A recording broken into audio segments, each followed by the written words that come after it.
While Pokémon Silver was the first game in the series that I ever played, I just beat it for the first time. When I was a kid, I remember hearing about Pokemon for the first time, and I ended up borrowing a copy of Silver from one of my uncles.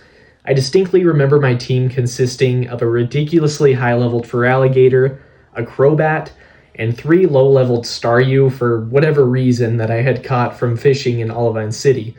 Well, which just so happens to be the same city that I got stuck in and didn't know how to progress in the game.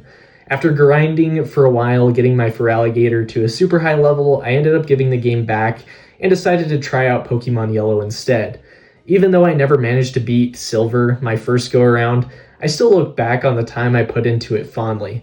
That experience has also solidified Feraligatr as my favorite water starter to this day, and Crobat remains one of my all-time favorite Pokemon as well. And years later, when the Kanto games were announced to be added to the 3DS Virtual Console, it gave me hope that this meant the Johto games would also be added later on, and sure enough that happened.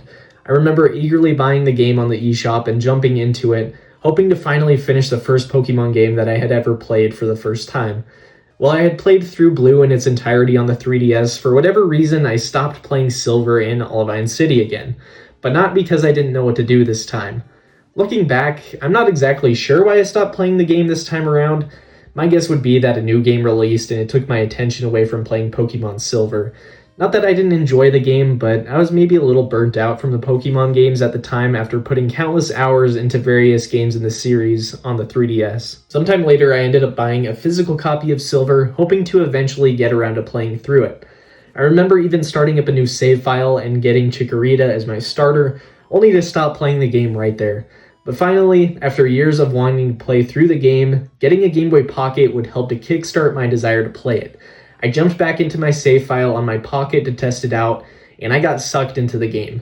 After putting many hours into it on my Game Boy Pocket, I was feeling nostalgic and decided to buy a Game Boy Color to finish the game on. Lately, I've been trying to use Pokemon that I haven't used much or at all, so my team ended up consisting of Meganium, Lugia, Dunsparce, Sudowoodo, Donphan, and Kingler by the end of it. I was trying to use mostly Gen 2 Pokemon, but I ended up using Kingler because I've always liked his design since I was little, but I haven't really used him much in any of the games.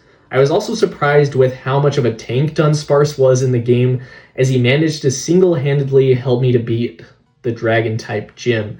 Not only that though, but just throughout the game, he was a powerhouse. I've also got to say that the Johto region as a whole was so well designed. I like how in some of the towns you have newer buildings, but there are remains of these older Japanese-styled buildings as well. I also thought the way that you travel through Johto was well done as well.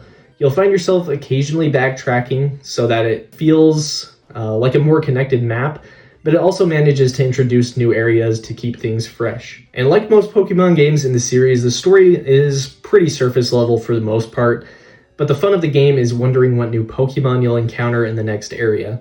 That being said, there are a few missions sprinkled throughout the game with some story elements, like you'll be chasing a Farfetch'd in the woods, battling a red Gyarados, rescuing a group of Slowpoke from Team Rocket, or teaming up with the Pokemon Champion to raid Team Rocket's secret base.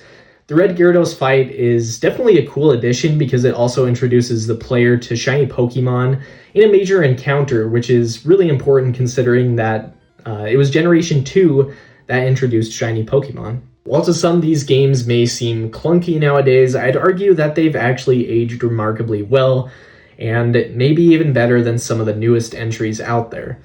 While Gen 1 built the foundation for Pokemon, I'd say it was Gen 2 that really solidified it and set the standard for later entries. So what are you waiting for? The summertime is the perfect time to grab a Game Boy and start playing some Generation 2 Pokemon.